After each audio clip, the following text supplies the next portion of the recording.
साहेब, भाजपचे आमदार डॉक्टर पंकज गोयल यांनी मागील 10 वर्षापासून रामनगर येथील लीजधारक मालकांना लीज नूतनीकरणच्या नावाने फसविले असा रामनगर येथील जनतेचा आरोप आहे।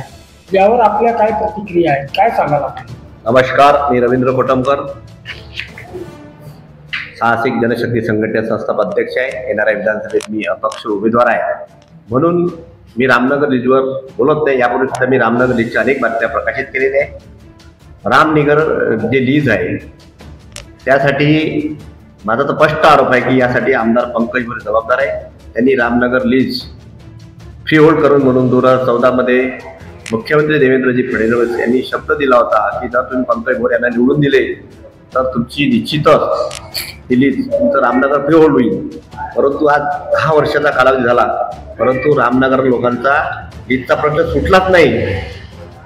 परंतु तो प्रश्न असा किचकट झाला की आता रामनगरच्या लोकांना जर समजा लीज डिलिव्हर करायची असेल तर 2021 मध्ये 1000 वर्ग फुटाकरता 300 रुपये वार्षिक शुल्क आता भरले जाणार आहे।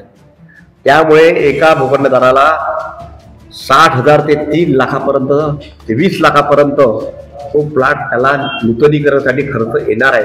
आणि हे सगळं माझं नाही, हे शासनाचे सगळे GR आहे।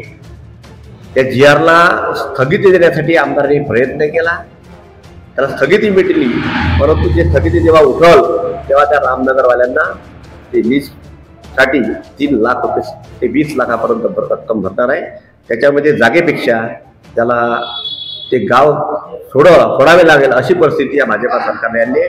मी तुम्हाला या ठिकाणी एवढंच सांगू शकतो, जय भवानी मातेची शपथ घेतो, छत्रपती शिवाजी राजे यांची शपथ घेऊन सांगतो की लोकांनी मला जर आमदार बनवलं, हा प्रश्न फक्त आणि फक्त वर्धा नगर परिषद सोडू शकते, त्याला शासनाची काहीच आवश्यकता नाही। कारण की ती जागा रामनगरची जागा जी लोकांना दिली ते नगर परिषद दिली, त्यामुळे हा प्रश्न नगर परिषद शासनापर्यंत त्याचं कामच नाही। आणि हा प्रश्न चुटकी सरी का 2 महिन्यात मी सोडून दाखवतो। या ठिकाणी मी छत्रपती शिवाजी महाराज आणि भवानी या दोघांची शपथ घेऊन सांगतो, हा प्रश्न क्लिष्ट करण्यासाठी आमदारांनी रामनगरचे मतं घेण्यासाठी वारंवार त्यांचे मतं मला भेटले पाहिजे। लोकांना शापलेट दिलं की बाबा हे तुमचं रामनगरचं मी काम करतो, मला तुम्ही मतदान करा, पण त्यांनी 10 वर्ष आपलं मतदान घेऊन आमदारकी भोगली, परंतु रामनगरचा प्रश्न आजपर्यंत सुटला नाही। हा प्रश्न फक्त आमदार बनल्यानंतर 2 वेळा सोडून दाखवतो, हे या ठिकाणी मी लोकांना आवाहन करतो रामनगरवासियांना। तेव्हा आपण आपला विचार करा की आपला प्रश्न कोण सोडू शकतो त्यालाच मतदान करा। मी सोडू शकत असेल अन्य कोणाला करा, परंतु तुम्ही ज्याच्यावर विश्वास त्याला करा, पण या आमदाराने तुम्हाला शिवट्या बनवलं, याच्यावर विश्वास ठेवू नका, हे एवढ्या या ठिकाणी सांगू इच्छितो। साहेब, त्याचप्रमाणे मागील 10 वर्षाच्या कार्यकाळामध्ये विकासाच्या नावाखाली आपल्या वर्धा सेलू मतदारसंघात भ्रष्टाचार फोफावला असं आपणास वाटतं का? 100% तुम्ही वर्धा नगर परिषद अभ्यास करा, ज्या ठिकाणी शेतकऱ्याच्या पानद रस्त्यापर्यंत पानद रस्ता बनत नाही, या ठिकाणी जेल रोड बघा तुम्ही, वर्धेकरांनो तुम्ही जाऊन बघा, जेल रोड सगळ्यांना माहिती आहे। त्या रोडवर सिमेंट रस्ता झाला 6 महिन्यापूर्वी 8 महिन्यापूर्वी, त्या रस्त्याला खड्डे पडले त्याने डांबर टाकणं सुरू केलं।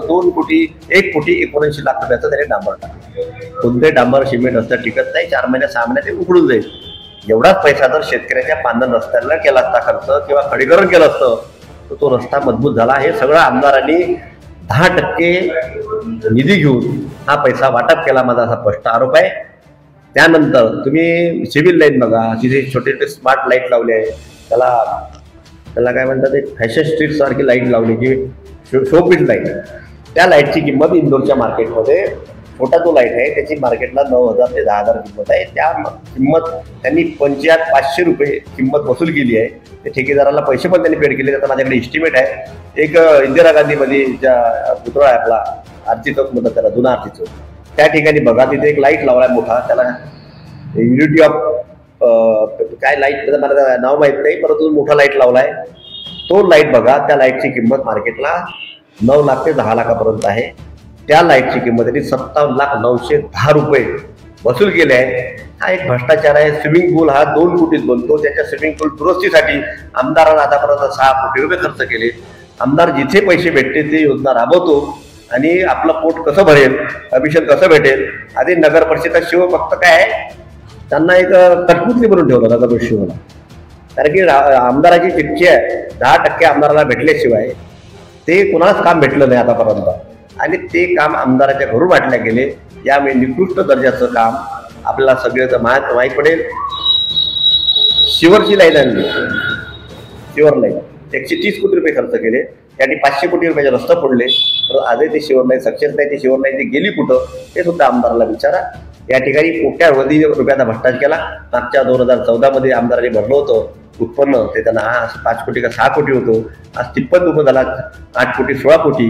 ते अनेक कुठून कोण्या कामाला जाते आमदार, याचं उत्तर जनतेने शोधावे.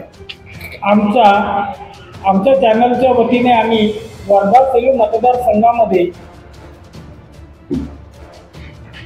सर्वे सुरू आहे, तर त्या सर्वेमध्ये आपल्या नावाची जास्त चर्चा आम्हाला दिसून येत आहे.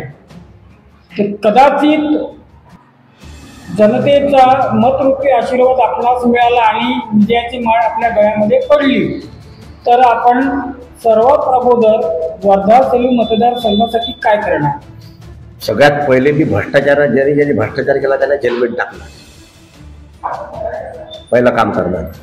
दुसरं काम आहे सेलू तालुक्यात मला एक MIDC आणायचे आणि 6,000 लोकांना काम द्यायचं आहे, प्रत्यक्ष अप्रत्यक्ष बिझनेस वाढणार आहे.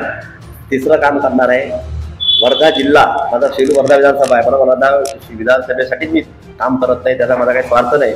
वर्धा जिल्ह्यातील सुशिक्षित बेरोजगारांच्या हाताला एक रोजगार मेळावा भेटून त्याला कसं काम देता येईल यासाठी दर 3 महिन्यांनी मी रोजगार मेळाव्याचे आयोजन करणार. कारण की मी एक छोटासा प्रयत्न केला, एक सामान्य नागरिक म्हणून प्रयत्न केला. तेव्हा मला जर एक सामान्य नागरिक म्हणून 40 कंपन्या येऊन 4,000 लोकांना रोजगार देऊ शकते, तर मी एक आमदार बनल्यानंतर मला पॉवर भेटल्यानंतर मी 100 कंपन्या दर 3 महिन्यात आणून हजारो युवकांना कसं काम देता येईल याच्यासाठी माझा फर्स्ट प्रायोरिटी राहणार आहे. ठीक आहे साहेब, पुढील वाटचालीसाठी आपल्याला शुभेच्छा. धन्यवाद तुमचावाला.